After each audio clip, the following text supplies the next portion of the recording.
Good morning, everyone. Welcome to our next session on ABAP learning series.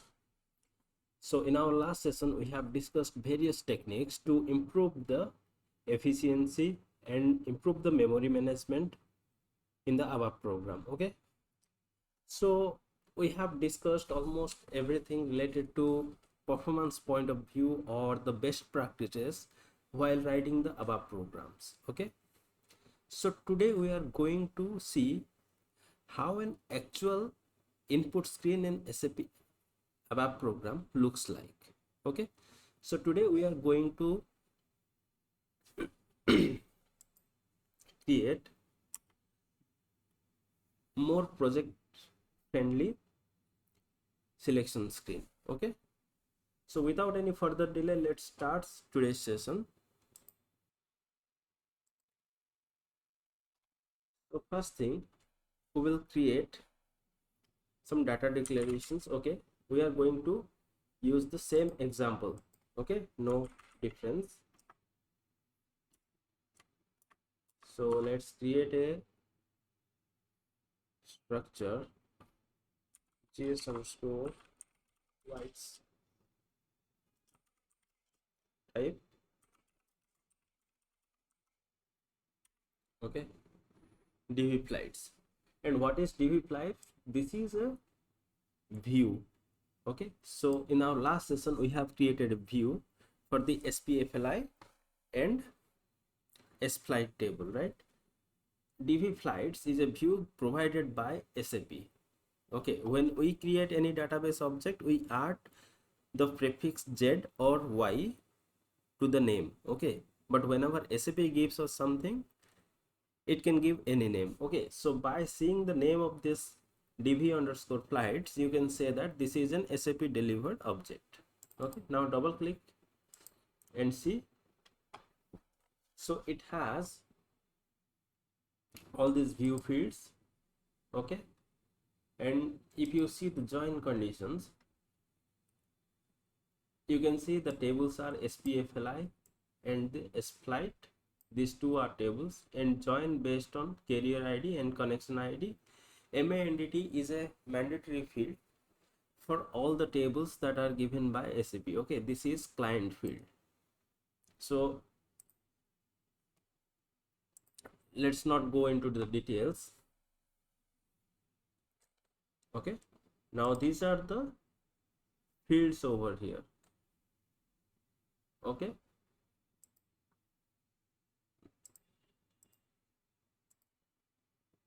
so this is our view. So we have created a structure for that view. Okay, and create an internal table as well.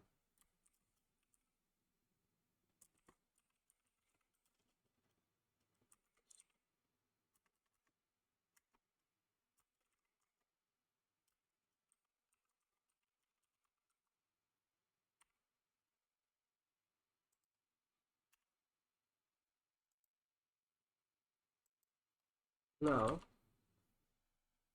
declare a constant. So in our previous session we have already discussed a case statement, right? So let's declare a variable for use in our case. Okay, so I want to use a constant.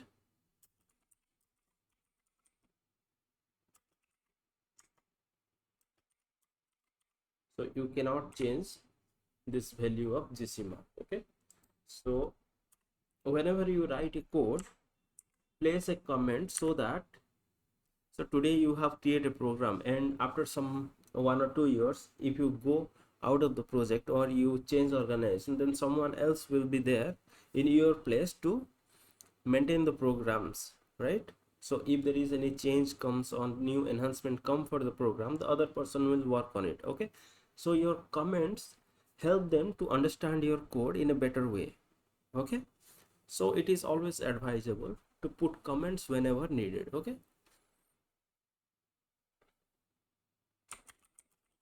so it is work area and internal table for pulling the data. Okay, this is constant for case statement. Now coming to the next sections, we will create the selection screen. Okay,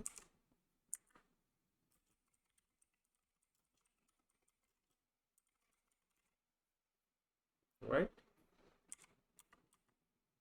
So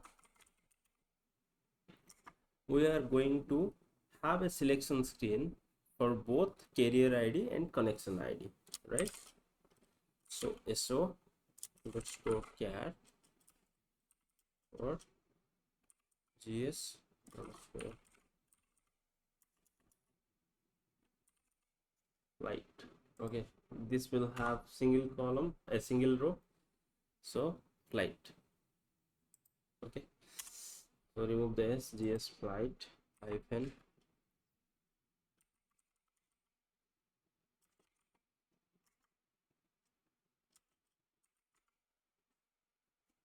Okay, so as of now, don't worry about this memory id. Okay,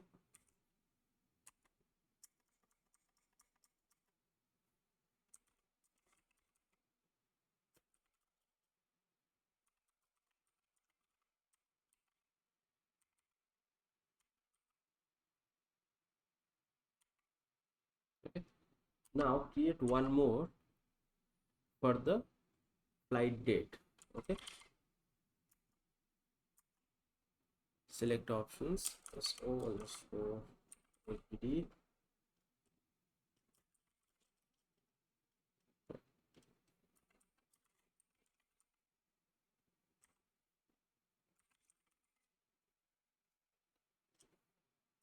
Okay, so now save this one, check, activate, and see how your selection screen looks like. Okay, so here you can see these are multiple entry fields, and you can fill from date to date. Okay, now add something here. Okay,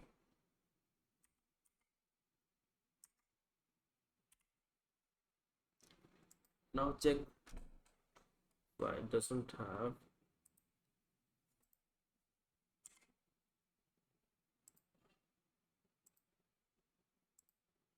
See, this symbol is not there for the FL date, right? Now let's put some radio buttons. Okay,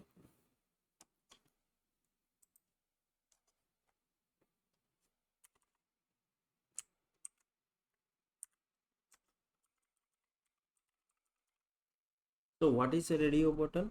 You all know, right? And what is the property of a radio button? So if multiple radio buttons are grouped together, then at a point of time, any one of the radio buttons can be selected, right?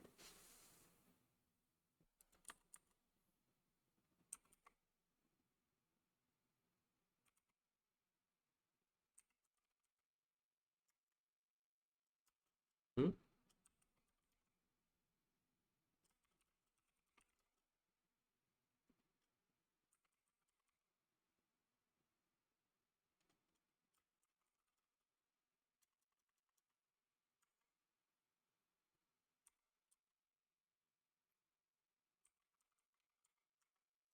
The radio buttons can take one input.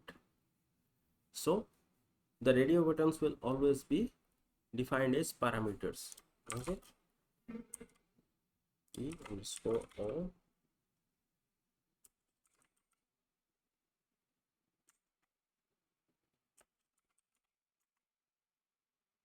So here this is a radio button and assigned to group RBC1. Okay. So now declare one more, P underscore NAT.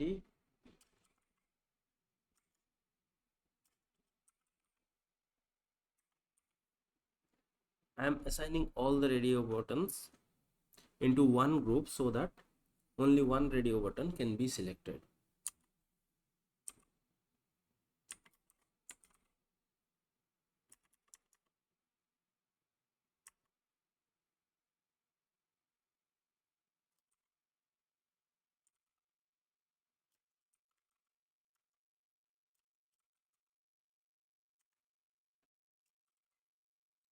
I am assigning a default value, okay, x. That means this x will be selected by default, okay.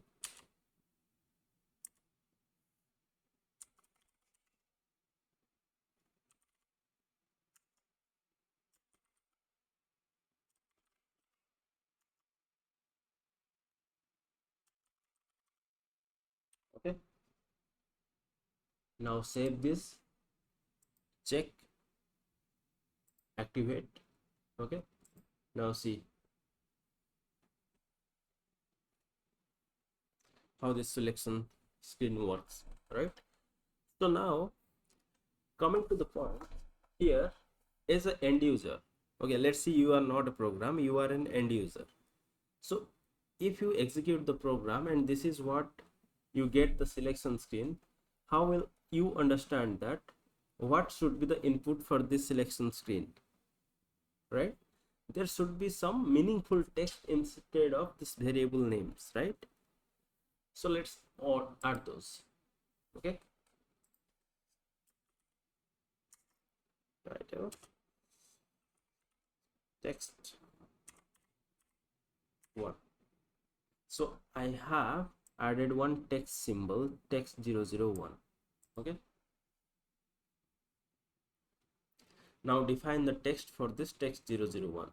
So you need to double click on the selected text underscore text hyphen 001. Okay, now double click. It says this text does not exist, do you want to create the object? Yes.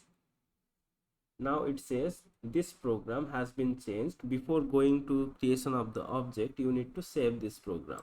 Yes, save it. Okay, now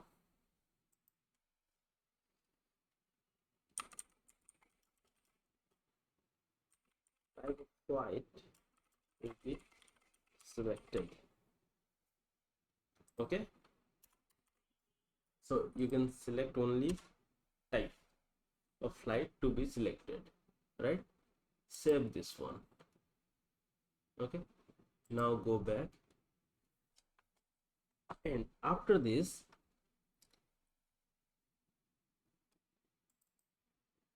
activate this text. Okay, now go back, activate your program. Okay, now execute. See, this block has a title, type of flight to be selected. Okay, whether the flight should be p underscore all, that means all the flights should be selected, or p underscore nat, that means all the flights those are domestic or national can be selected. P underscore int, all the flights which are international flights only be selected. Okay, now put appropriate text for this input fields and these input fields. Okay, now go back, go to here, you can see text element. Okay, so you can go to the text element. Here you can see selection text, right? So here you can see your radio buttons and select options. Now give name to this. Okay,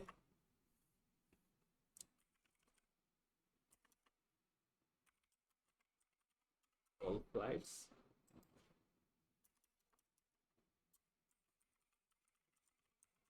international flights. Okay, then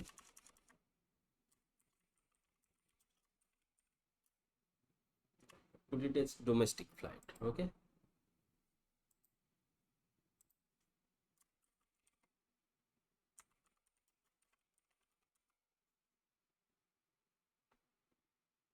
right? So now save this one and activate this. Okay, go back, your report is active. Now execute this one. See, the text of the radio buttons have now been changed. Okay, now let's change this one. Go to text elements. Okay, same selection text, and now you see this DDIC reference. Okay, now select those. Okay, hit enter. You can see the text are automatically filled. You know how this text are being filled? Let me tell you. Okay, activate this one. Now go back and execute our program. You can see now if an end user sees this screen, he will understand, okay, here I can give you the airline ID, then connection number, then flight date, and either I need to select all flights or domestic flights or international flights, right? So now this input screen is much more useful for an end user, right? Now let's see from where these texts are being fetched. Okay, because you have not given any text, right? So now if you see SO underscore care for GS underscore flight care ID. Okay, and GS underscore flight is of type DV underscore flights, right? Now go to DV underscore flights, and these are the three fields, right? If you scroll here, see carrier ID belongs to table SPFLI and field care ID. Okay, now double click on this table name SPFLI. Okay, so if you double click, you can see this carrier ID field is there and connection ID field is there, right? Here you can see the data elements assigned to this carrier ID and data elements assigned to this connection ID, right?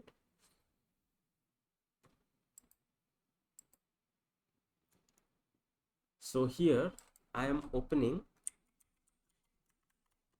this table. Okay, select the database table, display. So here you see this carrier ID and connection ID. Okay, now let's go to this text element and this text. Okay, now double click on this data element for carrier ID. Okay, S underscore care underscore ID. Now you see this field label. Okay, so field label has carrier airline ID, right? And if you see this short description, it has this airline code. Okay, so when you see this medium text, long text has been assigned as airline, right?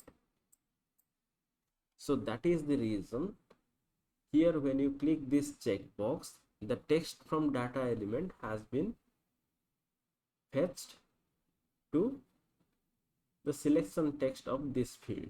Okay, similarly go and check the data element of this connection ID, right? Double click and see the text is connection number. Okay, so here the text is connection number, so the connection number has been fetched. Okay, now go back and open the other table. Okay, it's flight, so it has the FL date, right? Go to the data element of FL date, that is S underscore date, and here you see the long text is flight underscore date, right? So you see all the text for all these select options are derived from the data element long text. Okay, you are getting my point, right? So if you are using any global table or global field, okay, by just checking this checkbox, you can derive the text box, a text for those input fields, right? So this is one more advantage of using data element instead of using directly data type and length. Okay,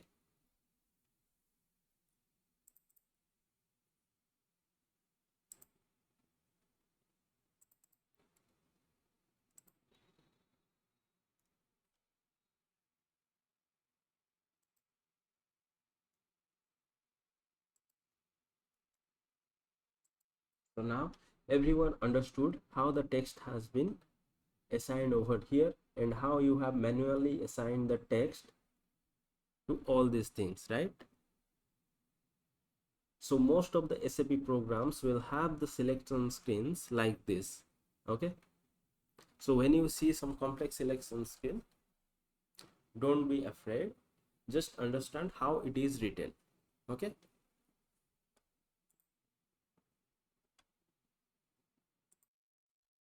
so in today's session we have discussed how we can create complex selection screens. Okay, so in our next session we will see the events in ABAP reports. Okay, so till now whatever programs we have created, those are called as report type of programs because we are able to execute it directly from SE38. Okay, so that's it for today. Let's see you all tomorrow on our next session. Till then, take care. Bye bye, and please go through the previous video very carefully. Okay, it has many things to discuss and many things to learn, so revise that if possible. Okay, see you till then. Bye.